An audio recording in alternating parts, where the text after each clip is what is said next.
নমস্কার, আজকে রবিবার 5 অক্টোবর। সবাইকে স্বাগত জানিয়ে শুরু করছি আজকের ব্লগটি। তো পুজোর পরে যথারীতি আবার দৈনন্দিন জীবনে ফিরে আসা হয়েছে। পুজো কদিন যাই হোক একটু ঘোরাঘুরি, খাওয়া দাওয়া ভালোই কেটেছে, মন্দ বলবো না। তো যেহেতু রবিবার সকালে উঠেছি একটু দেরি করে, আর উঠে পরে একটু চা জল খাবারের ব্যবস্থা করেছি। তো প্রথমে ওদের দুইজনকে দিয়ে দিই, ওদের বাবা আর মেয়েকে, তারপরে আমারটা নিয়ে বসবো। তো অন্যান্য দিন তো সপ্তাহে একা একাই জল খাবার খায়, আজকে সবারই সাথে বসে খাবো। এখানে দুজন পুরো রবিবারের আনন্দ নিচ্ছে। আজকে এখানে ওয়েদারটা ভালো, কয়েকদিন ধরে তো বৃষ্টি ফিষ্টি হলো, অষ্টমীর দিন তো বেরোতেই পারিনি একদম, এত বৃষ্টি সারাদিন। আবার দশমীতে হয়েছে বৃষ্টি। জল খাবারের সাথে চাও দিয়ে দিলাম, কারণ দেরি করে উঠেছি তো। যাই হোক, একটু বসে বসে একটু গল্প আর জল খাবারটা খাই, তারপরে রান্নার দিকে যেতে হবে। বাকি কাজ ও কিছুটা হেল্প করবে বলেছে। যাই হোক, রবিবারে করে দেয়, রবিবারে হেল্প করে দেয়, মিথ্যে কথা বলবো না। ঘরদোর পরিষ্কার করে দেয়, পুজো করে দেয়। তার এখানে একজন না খেয়ে পুতুলকে খাওয়ানো চলছে। এই মেয়ের খাওয়া নিয়ে আর কি বলবো, ওর বাবার খেয়ে দিয়ে একটা ঘুম হতে চললো, আর ও এখনো খাওয়া নিয়ে পড়ে আছে। আর আমি এখানে দুপুরের রান্না বসিয়ে দিয়েছি। ভাত আর মুগের ডাল হয়ে গেছে, আর একটু এই টমেটো খেজুর দিয়ে চাটনি আর মাংস হবে এখন। গোটা গরম মশলা ফোড়ন দিয়ে সাধারণভাবে আজকে মানে হালকা করেই করব। পুজোতে অনেক হিজিবিজি খাওয়া হয়েছে, আর পুজোর পরে এটা আজকেই প্রথমবার হচ্ছে বাড়িতে চিকেন টিকেন। একটু বাটা মশলা দিয়ে দিলাম, আলু দিয়ে একটু গা লাগা ভাবে করবো মাংসটা। হয়ে গেছে, নর্মাল একদম সিম্পল রান্না। চলুন খাওয়া দাওয়া করি তাহলে। দুপুরে রান্না বান্নার পরে আর ভিডিওটা তখন কন্টিনিউ করতে পারিনি, তো এখন সন্ধ্যাবেলা এখন থেকে আবার শুরু করলাম। রান্না বান্না করে একটু রামনবমীর মেলায় যাব। রামনবমী তো হয়ে গেছে, কিন্তু মেলাটা এখনো রয়েছে, তো একদিনও যাওয়া হয়নি, তাই একটু দেখে আসি, মেয়েকেও ঘুরিয়ে নিয়ে আসি। রাত্রিরে এই ঘুগনি আর রুটি বানাবো। রেডি হয়ে গেছি মেলাতে যাওয়ার জন্য, চলুন।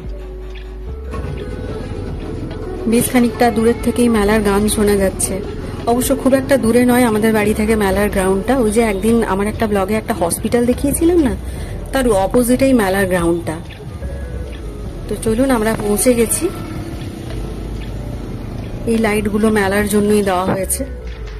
এই যে এটা গেট ঢোকার জন্য। মোটামুটি ভিড় রয়েছে। আজকে শেষ দিন মেলাটার, কালকে থেকে আর থাকবে না মেলাটা।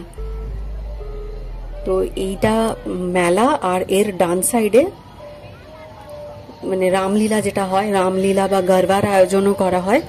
তো ওইগুলো ওই দিকটা এখন খালি করে দিয়েছে, ওদিকটা অন্ধকার। সারা বছর এই জায়গাটা খালিই পড়ে থাকে। এই যে এই টয় ট্রেনটাতে আমরা গত বছর চেপেছিলাম, তবে আমার এই রাইডগুলো মানে আমার ঠিক সহ্য হয় না, আমার উঠলে পরেই মাথা টাথা ঘুরতে থাকে।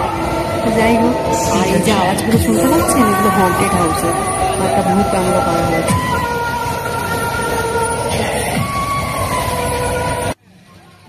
বেশ ভালোই জমজমাটি, কিন্তু যার জন্য এলাম তার পছন্দ হচ্ছে না, তার ওই ভূতের আওয়াজ শুনেই হয়ে গেছে। আর এই যে নাগরদোলা, আমি জীবনে একবারই চেপেছি, তারপর কান মুলেছি। আর এই নৌকাটা বাপরে এত ওপর অব্দি ওঠাচ্ছে, কি বলবো। যারা মানে চেপেছে তো 5-6টি মানুষ, তাদেরকে একদম মগডালে তুলে দিচ্ছে একদম। এই যে লিখে দিয়েছে যে আজ অব্দি। এটা ব্রেক ডান্স।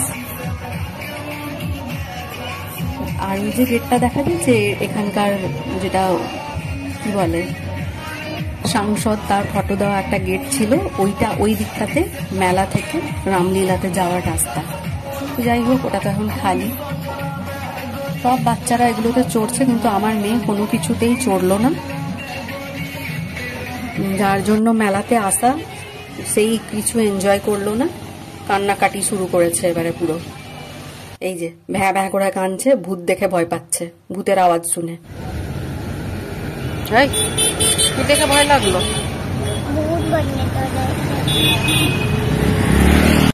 চলে এলাম বাড়ি, কি আর করা যাবে, যার জন্য গেলাম সেই কিছু করলো না। ঘুগনি হয়ে গেছিল, রুটি কটা করব।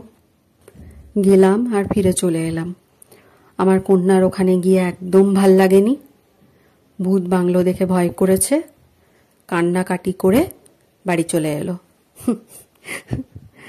যাই হোক, রুটি কটা করি, ব্লগটা এখানেই শেষ করছি।